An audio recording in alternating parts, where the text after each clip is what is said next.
My images are overexposed. What is f number? What is the effect of changing f number? If you have all those queries and questions, we'll help you fine-tune the camera exposure to get the desired result. Welcome everyone to Nikon DSLR tutorial.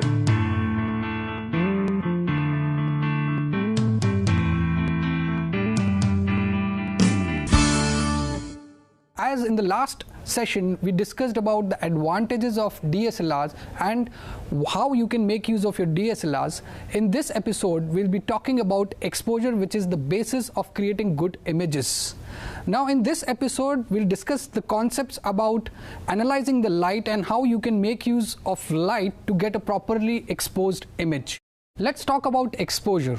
Exposure technically is based on three parameters, that is aperture, shutter speed and ISO.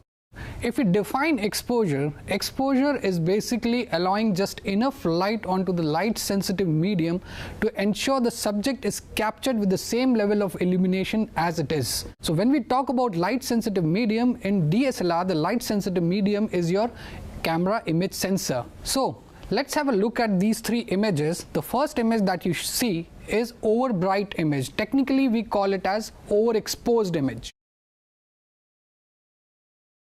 The second image that you see is a dark image.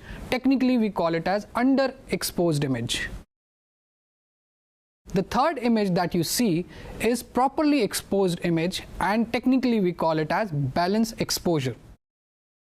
Talking about the first image, which is an overexposed image. Now let's see how to identify an overexposed image.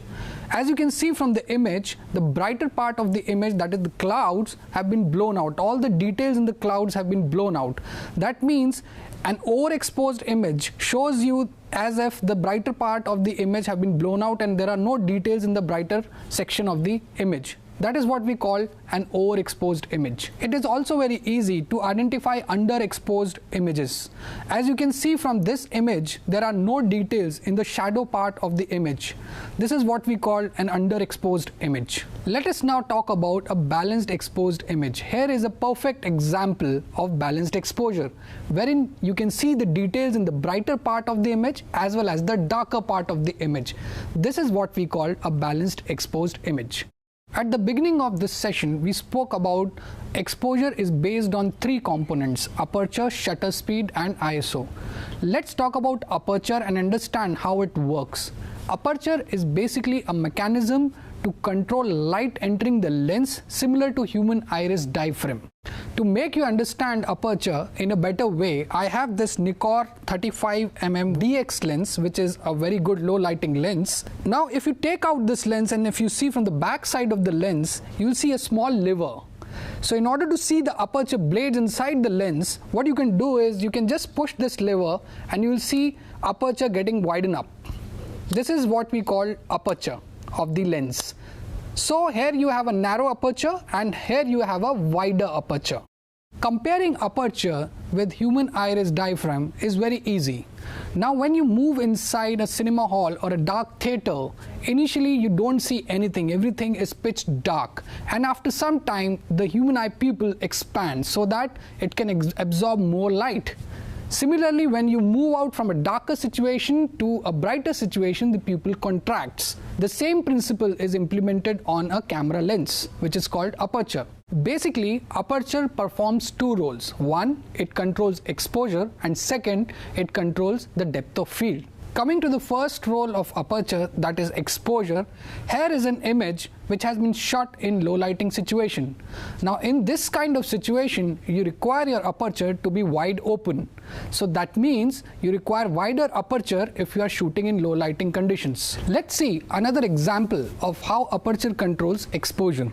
Here is an image that has been shot in bright daylight situation. Now in this kind of situation, you don't require a wider aperture.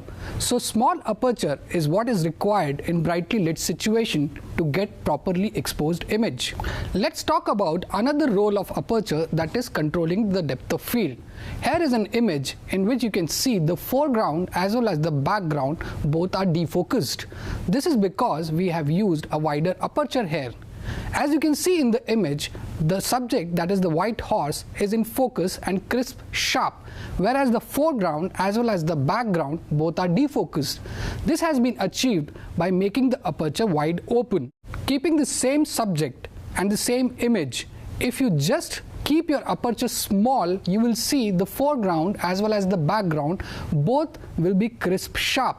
Hence, if you want foreground as well as the background in focus and sharp, you should have a small aperture. How to identify small or wider aperture? Aperture is basically denoted by f number. Smaller f number means wider aperture. Greater f number means smaller aperture. Let's refer this chart to understand aperture in a better manner.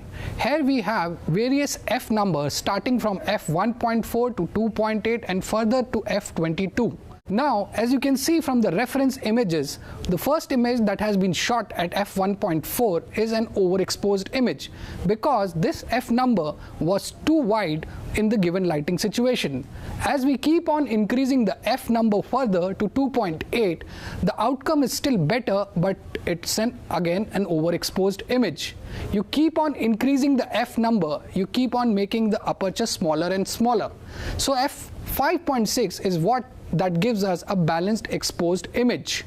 You keep on increasing the f number further, you will get a darker output. So depending on the lighting situation, you decide what kind of f number you should have while shooting an image. Let's see how to change f number in your camera. Here I have a Nikon D3200 mounted with 18105mm kit lens. Now on the lens itself, you'll see some markings stating 3.5 to 5.6. What does this mean? This means when you are at wide angle 18mm, the widest aperture you will get is 3.5, and when you zoom the lens to 105mm, the widest aperture you will get is 5.6. Now in order to make use of it, you have to switch your camera to A mode and start rotating the command dial. As you keep on rotating the command dial, you will see the aperture at 3.5 gives you a wider aperture opening.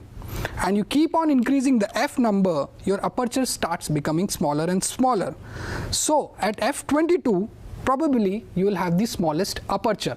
As we discussed, aperture controls both exposure as well as the depth of field. Now let's see some of the examples that will give you a brief idea about what f number shall we use in what kind of situations. Here is an image which is a landscape shot. Normally in landscape, we require both foreground as well as background crisp, sharp. Now in order to do that, you should have a higher f number, of course depending on the lighting situation, so that you can get a small aperture. Now if you are looking for those cinematic effect wherein the background is totally defocused, or technically speaking, we have a shallow depth of field. Now in order to achieve shallow depth of field, your aperture should be wide open. f4 gives you a lot of liberty to make your background totally detached from your foreground or subject. Thank you for watching this tutorial. We hope you have enjoyed this tutorial. In next session, we will be talking about another element of exposure, which is called shutter speed. Until next time, this is your Nikon buddy Abhishek Singh signing off.